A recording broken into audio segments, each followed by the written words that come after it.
c'est le 23 mars 2020. Je me trouve au centre de Milan, en Italie. Cette ville, aujourd'hui, c'est l'épicentre de cette pandémie mondiale. On a des chiffres qui semblent plus comme une situation de guerre bactériologique que de pandémie. On est près des 63 000 cas de coronavirus et seulement aujourd'hui, on a eu 601 personnes mortes. Avec cette présentation, je vais faire le possible pour expliquer pourquoi en Italie, tant de personnes sont infectées et pourquoi il y a tant de victimes.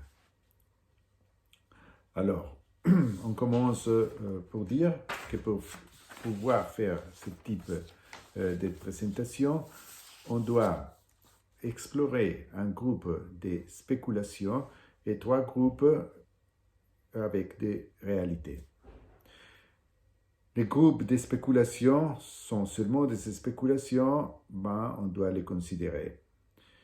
Et les 3 groupes avec des réalités sont les suivants. Alors, le premier, c'est le groupe des erreurs internationales. Le deuxième fait appel à les aspects positifs de la vie en Italie qui ont aidé à cette situation. Et le troisième groupe, il fait aux aspects négatifs de la vie en Italie qui ont aidé aussi à cette situation. Alors, on commence avec les groupes de spéculation et on commence pour parler du virus. Alors, il y a déjà des personnes, il y a des contradictions au milieu scientifique. Il y a par exemple ici une étude d'un scientifique chinois du nom Lu Jian qui a publié de l'Université de Pékin, qui a publié sur National Science Review le 3 de mars, une étude où il disait fondamentalement qu'il y a des mutations qui changent en le virus et que cette mutation peut donner des dangers pathogènes majeurs et des vitesses de propagation majeures. Très important de dire immédiatement que beaucoup de chercheurs européens ont demandé aux chercheurs chinois de retirer cette information parce qu'ils la considèrent quelque chose qui n'a pas suffisamment d'éléments. Mais c'est comme dans le monde des spéculations, on la laisse, même si de ce que j'ai dit, je ne crois pas que ce soit le cas, que les virus qu'on a maintenant en Italie, c'est différent de ce qu'ils avaient les Chinois chez eux. Ok. La deuxième spéculation fait partie des statistiques. Ok. Les statistiques, sont très différents, même dans l'Europe, et on doit aussi considérer cet aspect.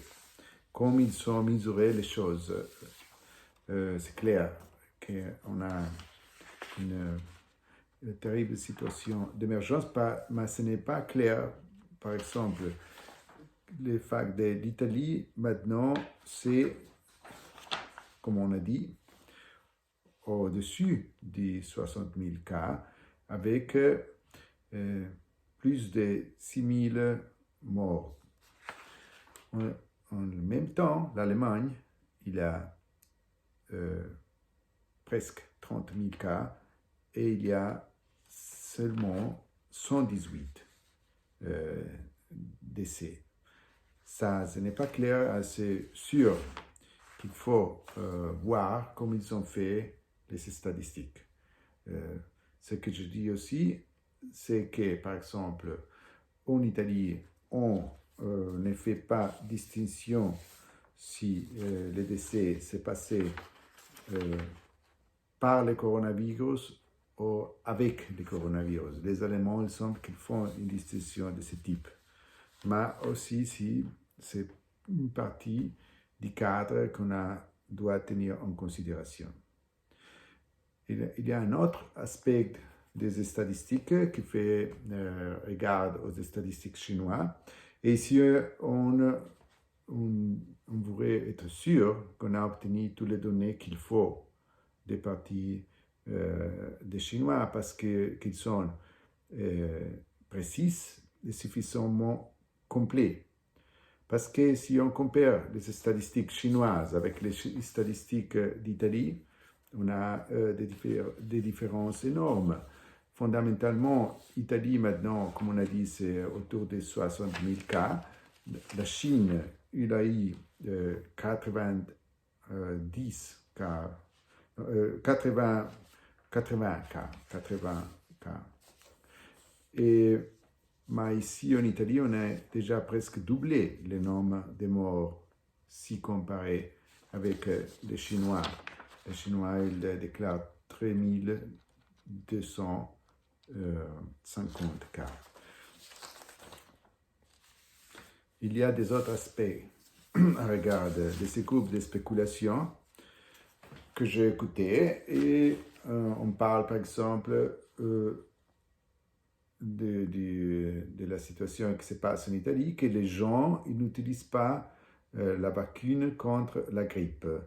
Et bon, on dit si on n'utilise pas la vacune contre la grippe, il peut se passer qu'on va finir à l'hôpital et c'est facile de prendre le virus avec cette situation.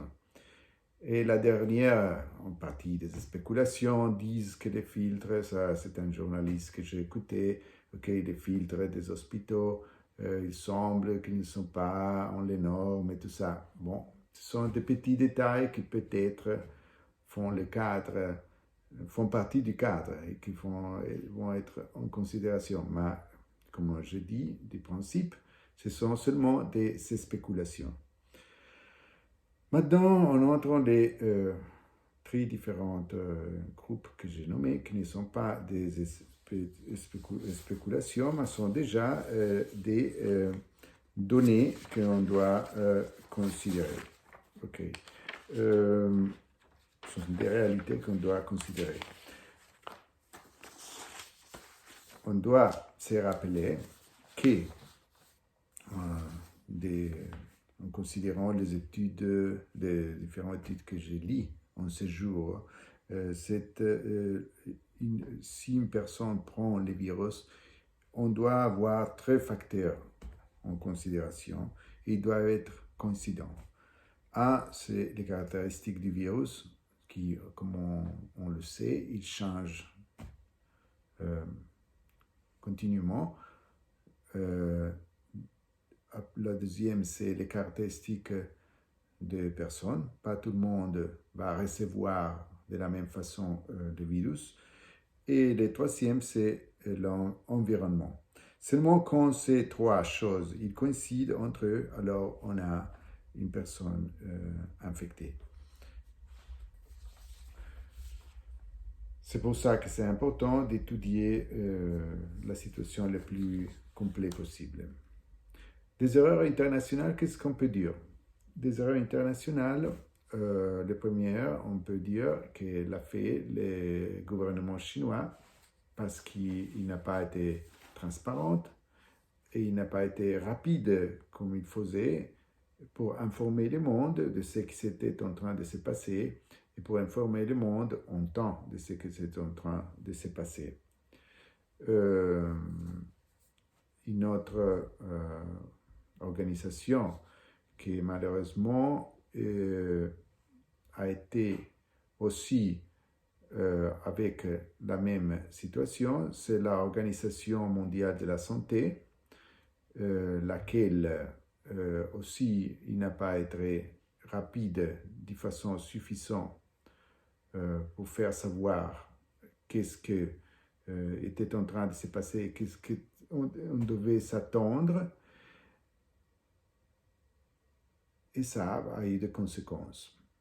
On met aussi dans ce chapitre des erreurs internationales l'Union européenne, laquelle, comme on sait en Europe, on a un parlement, on a un gouvernement de l'Europe, on a une monnaie, on a tout ça, mais l'Union européenne a été jusqu'au moment complètement absent de toute cette situation et ça c'est un gros problème pour un continent qui suppose avoir un bon niveau d'intégration. Le dernier, c'est le gouvernement italien. Le gouvernement italien a fait des erreurs à niveau international aussi. Le mois de janvier, le 30 de janvier, et le gouvernement italien a coupé tous les vols de la Chine vers l'Italie, mais parce qu'on est sous les traités de Schengen, alors, et pas seulement sur les traités de Schengen, alors il y a eu des passagers, il y avait la façon de venir en Italie en arrivant par des autres aéroports, like Dubaï, Doha, Moscou, dedans la Schengen, dedans l'Europe, comme de Londres, de l'Allemagne, etc. Ça a été très mauvais parce que s'il était une façon de stopper cette situation, c'était d'avoir la possibilité de fermer les frontières. On n'a pas fait ça et maintenant c'est déjà tard pour parler de ça, mais c'est à considérer. Maintenant, on doit parler des aspects positifs de la vie italienne qui, malheureusement, ont favorisé ça. La première, c'est un aspect économique. Dans les régions où on vit, où on a maintenant la majorité des cas de coronavirus, ce sont les régions plus entrepreneurs de l'Italie. Il y a beaucoup d'entreprises, des milliers d'entreprises dans cette région qui sont Lombardie, Veneto et Emilia-Romagna. Milliers d'entreprises qui travaillent en exportation et milliers d'entreprises qui travaillent petits, moyens, entreprises qui travaillent en des niches de marché partout avec de bons succès. Et c'est pour ces raisons qu'ils ont des hommes d'affaires qui voyagent tout le temps de cette zone vers la Chine, vers le reste du monde, aussi des techniciens, comme il y a des hommes d'affaires et des techniciens qui arrivent aussi de la Chine. L'autre aspect, c'est culturel. Comme on le sait,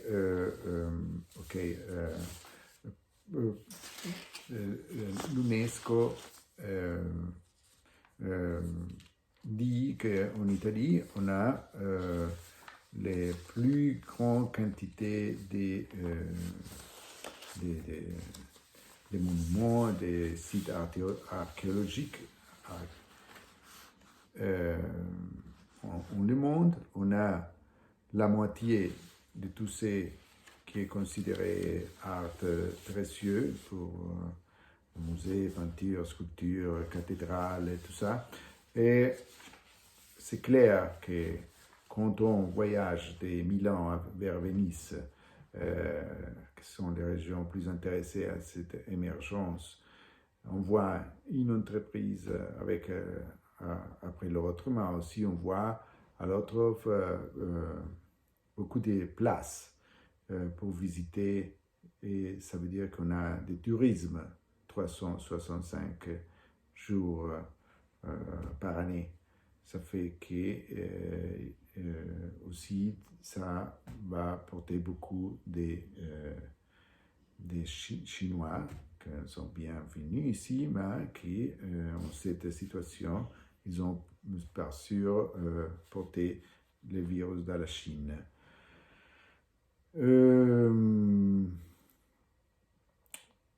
L'autre aspect positif qu'on doit considérer, c'est que l'Italie, parce qu'il y a une qualité de vie qui c'est bon, on a la deuxième population mondiale la plus vieux, la plus ancienne. Et si on ajoute que cette population ancienne, ils vivent très voisins à la famille, ça veut dire les petits-enfants et tout ça. Bon, il y a eu beaucoup d'occasions aussi pour que les jeunes générations vont transférer ce virus que c'est si facile de prendre vers les vieilles générations. Les dernières, c'est que les Italiens, comme des autres peuples en Europe, spécialement les Français ou les Espagnols, ils sont très chaleureux entre eux. C'est très commun de se baisser, brasser. Et bon, ça aide en ce type de situation. Et le dernier, c'est qu'on a eu dans les dernières années beaucoup d'investissements de partir des Chinois. Il y a maintenant une grande colonie chinoise en Italie qui est bien intégrée. Mais dans cette situation, ils ont potentiellement aidé à porter le virus de la Chine en Italie. Les aspects négatifs de la société italienne, qu'on peut dire qui ont collaboré dans cette situation, est qu'il y a beaucoup de gens qui vivent encore avec leurs parents, et ça sûrement a facilité cette situation. Ces trois régions dans lesquelles on a eu cette grande explosion du virus sont à très haute densité de population, même la plus haute densité de population en toute l'Europe. On doit considérer aussi que ce virus qui attaque les poumons,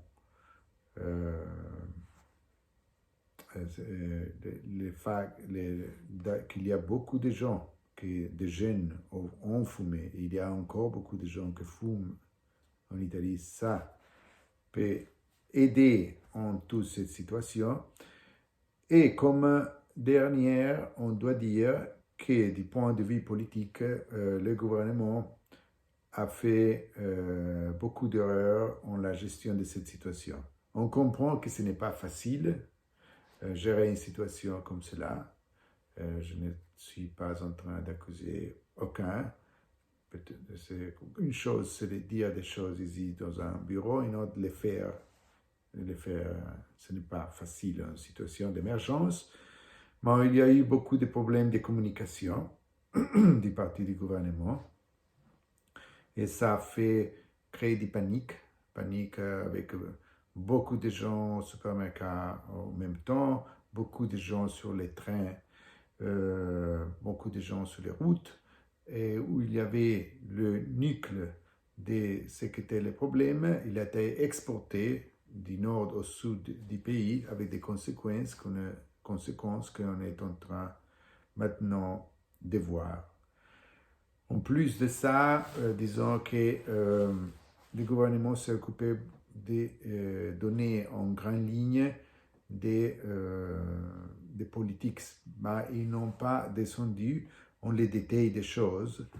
Et si on le voit par exemple encore maintenant, ici à Milan, il y a un grand pourcentage de la population qui, quand il va faire ses achats au supermarché et tout ça, encore, même si on est en cette grande émergence, les gens n'utilisent pas les gants, n'utilisent pas des masques. À notre heure, je veux dire, parce qu'il y avait moins de gens par les limitations que le gouvernement a imposées, le métro, par exemple ici au Milan, il a été réduit la fréquence et ça a créé que des gens qui devaient venir obligatoirement à travailler, ils devaient prendre des métros avec beaucoup de gens dedans parce que la fréquence était très bas. Alors, comme on voit, on a fait aussi beaucoup de problèmes qui ont aidé une situation. C'est sûr que pour comprendre pourquoi, il y a beaucoup d'aspects qui doivent être considérés. Ce n'est pas seulement un. Mais c'est sûr que dans tout ce que j'ai nommé, il y a une ou même deux qui sont les plus importants. C'est ça le travail des scientifiques, qu'ils doivent voir qu'est-ce qui s'est passé, pourquoi c'est passé. Et cette vidéo seulement veut aider en cette direction.